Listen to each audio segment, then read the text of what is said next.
Mariko, aka Gamerwife of Gamerwife.com, and I'm back with my favorites for September 2015. The first thing, makeup related, I'm going to talk about is the Too Faced Chocolate Soleil Bronzer. I know this is like a huge like cult beauty thing, and I just have like the teeny tiny tester size that I got in like some kind of like Sephora favorites pack. But anyways, is this tiny, very yummy bronzer, and it smells of chocolate because there's chocolate in it. It's chocolate for your face. As some of you might know, I'm actually allergic to chocolate. Like, I can't eat it, otherwise I get horrible red eczema all over my skin. So this is amazing. I get all of the yumminess of chocolate on my face, and it makes me bronze, and I can like contour with it and look like super pretty and no rash. Because I only get a rash when it goes in my mouth. If it goes on my face, it's fine. I can't stop putting it on my face, and I probably put it on way too much because I just love the way it smells. So there. I'm going to be buying the large size because like I'm gonna go through this in no time flat. Like I already feel like I'm about to hit pan on this. So yeah, I'm gonna have to upgrade this as soon as I can afford to. Yeah, so really liking that. Next beauty thing I want to talk about is this brush. Oh, it's got cat hair in it. Oh. Now, this is a Real Techniques brush. This actually came in a set of eyeshadow brushes. They call it an all-over shadow brush, but I use it as a crease brush because it has this lovely taper to it. So it's kind of like fat and then kind of tapers in. It's perfect. You just angle it to the corner, you sweep it up. It just takes all of the guesswork out of it. It's magic. If you get any, Real Technique brush, get this one. Because especially if you're new to doing makeup and you want to start playing around with more eyeshadow stuff and you want to, try defining your eyes if you have a crease that you need to define, I guess.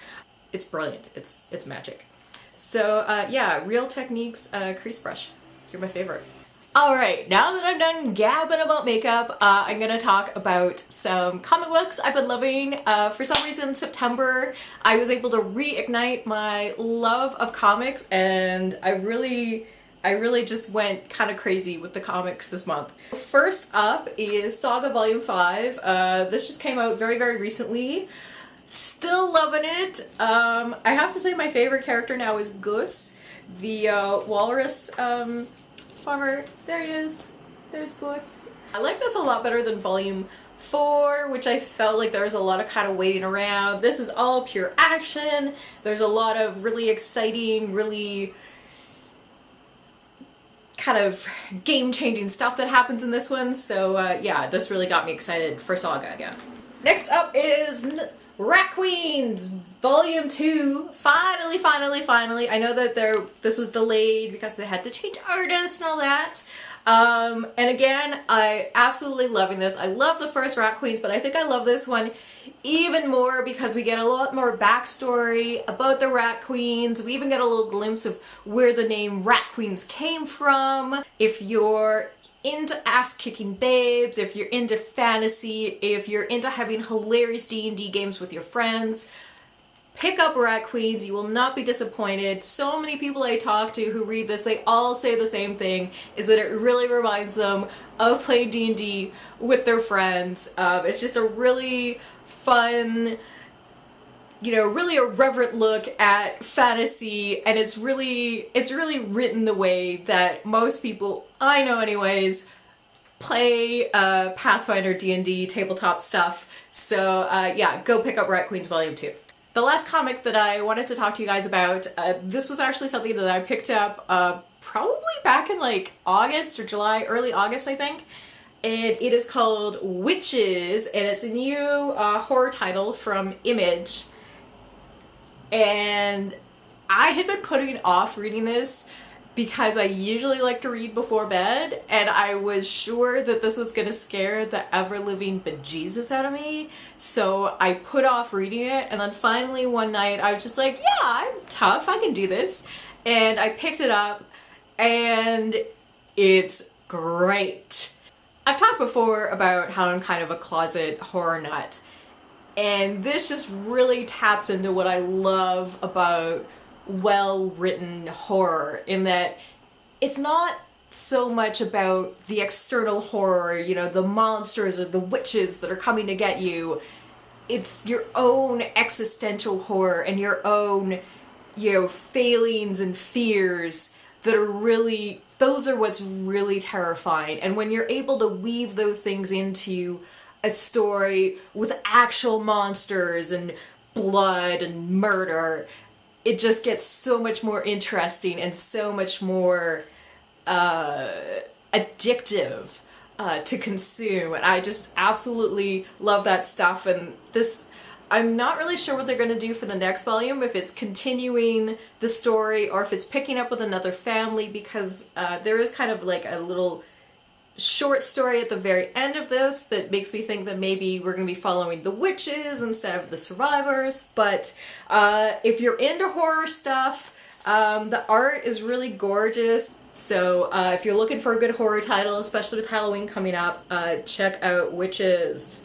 So the next favorite that I want to talk to you guys about is another entertainment favorite, and it is a mobile game, and it is QuizUp. Now, I played this a long time ago, or I don't know, at least a couple years. Whenever it was first released, I was playing it with a few people, and I really enjoyed it. I would go on these kind of obsessive binges. Basically, it's just a trivia app, but you can play against your friends, you can challenge people from all over the world, everything's organized in topics, and a lot of the questions are crowdsourced from the people playing the game. So if there are topics you're particularly knowledgeable about, you can submit your own questions. Not to brag, but I am currently, let's see if I can show you this, #1 in Canada in video game history. Yeah, that's right. Rick's reaction when I told him, oh, it was so great. So yeah, if you would like to challenge me on QuizUp at video game history or any other multitude of topics, I'm on there as Mariko McDonald. Come find me. It's available for iOS and Android. And it's just a really fun trivia game. All of the quizzes are timed. It's been out for a while, so you've probably heard of it. But yeah, again, if you want to play with me, I'm Mariko McDonald. Come find me on QuizUp, and I will beat you. So my final favorite for September is a movie. It's a documentary that I found on Netflix called Searching for General Tso. And it's about sort of the origins and journey of American Chinese food. But it's a really fascinating look about how this particular style of cooking has developed and spread all across North America and the world, really, at this point.